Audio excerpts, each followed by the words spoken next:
few years ago, I had zero experience in design. I wasn't in art school. I wasn't learning about tech. Let's just say I was in existential dread. But now I work full-time in tech as a product designer. And if you're thinking this career is completely out of reach for you, I'm here to tell you that it's not. I'm gonna break down exactly what I did step by step and how you can too.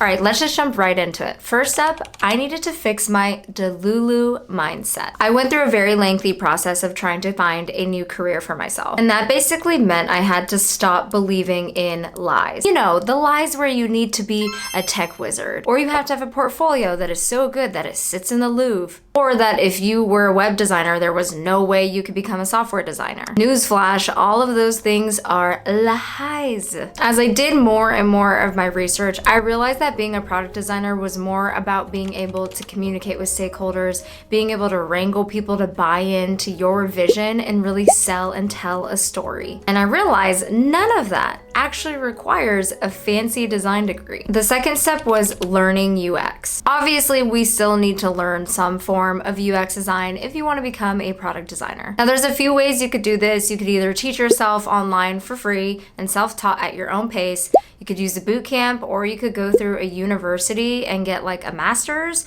or go through universities for your undergrad. The degrees that I've seen that work well, especially for UX design or product design, is human-computer interaction. And if you're interested in learning the pros and cons of each, I highly recommend you watch this video next. What I did personally is I actually went through the boot camp route. I did Design Lab's UX Academy. Now, I know what you all are thinking. You're probably like, okay, so you basically did the avocado toast version of learning UX design. It's trendy, it's overpriced, and everyone has an opinion on it. Don't worry, I'm a smart cookie. I can read your mind. And I know the market is weird right now. But if you're willing to put in more than just the bare minimum of the course, which is what I did, then I really do think you get what you put into it. What I really liked about it is that it did give me accountability, it gave me more structure, it gave me mentorship, something that I don't think I could have gone out and found myself in the time that I had allotted for. I'm just the type of person who knows if I had free reins, I would honestly never get anywhere. So I knew that about myself, and that's why I signed up for a boot camp. If you're interested in UX Academy, I'm gonna drop the link in my description below.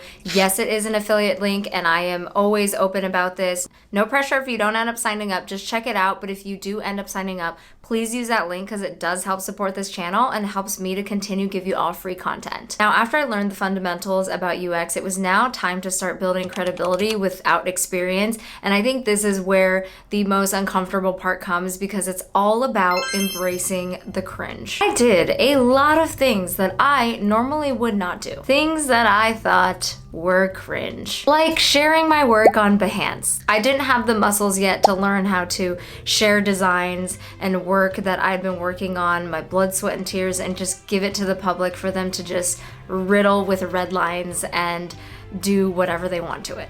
I asked for feedback on Reddit from strangers. I connected with people on LinkedIn. It did terrify me because I didn't want to come off as desperate. Despite feeling weird about all of these things, I did it anyways because I knew I had to cast a really wide net. Now, would I do that again? That's like a whole separate video that I'm gonna link up here, so watch that one in a new tab, because I do talk about that a lot more in detail about things I wish I did instead.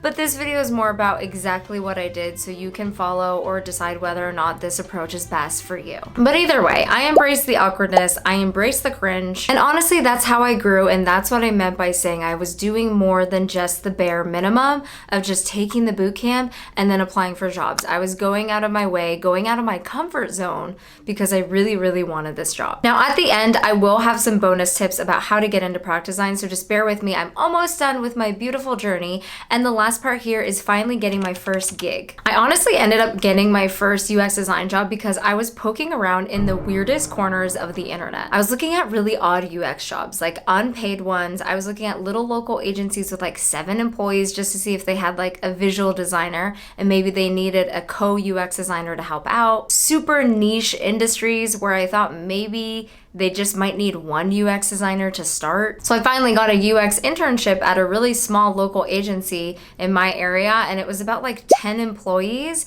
and they had a lot of interns for visual graphic designers, and I pitched why not have a UX designer as well. Now, this ultimately worked because I didn't get paid. I didn't get paid a single penny penny, okay, for 2 months. But I was willing to take that risk because the market wasn't that great when I applied as well. And I was getting really worried and frantic. I have some money saved up that can get me some time, and I invested in this, hoping that I could get a full-time job in the long run, which is really exciting because then it did lead me over to a full-time UX design job from that same agency. And then from there, I started going to more and more companies, gaining more skills and experiences as a UX designer. The real question is, how did I specifically get into product design? My first role at the agency was actually a lot more web design based.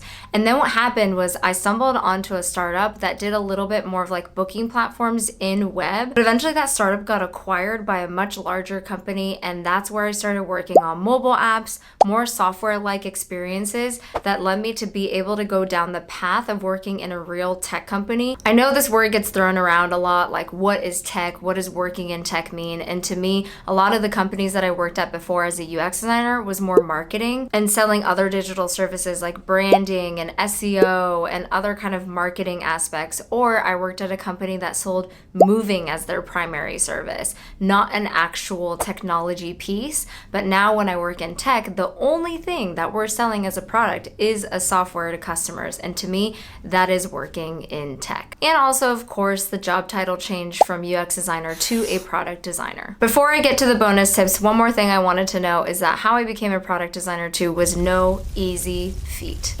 Before becoming a product designer, a lot of my interview process as a UX designer was around 3 rounds, I'd say. But as a product designer, it was almost 8 rounds at the most, I would say.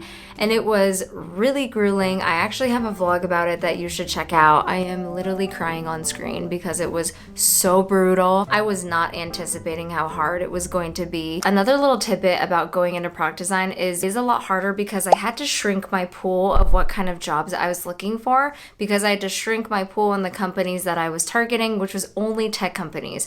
So I had to take a little bit more time up front trying to identify the tech companies as being very niche and very specific. So that also kind of made my interviewing process a lot more lengthier. It took a lot more time to land this job, but I think all that upfront work paid off because now that I'm in the door in tech, I do hope or believe that wherever I go next, I'll be able to get another tech job versus starting from scratch. And so I was willing to kind of take that sacrifice and really put all of my eggs in this basket so that in the future I could continue to work in tech. One thing that really helped me get through it is when I was interviewing at that time, I was interviewing actively with 20 companies with around 6 rounds of interviews each. I literally don't know how I did it, but I gathered every single question that they asked me in those interviews and I put them in a document. So if you're interested in using that interview guide as a good study guide to help you get these interview questions, have yourself prepared, I highly recommend checking that out, and I'll put it in my descriptions below. All right, now let's get into some bonus tips on how to get into product design if you're currently a UX designer or a web designer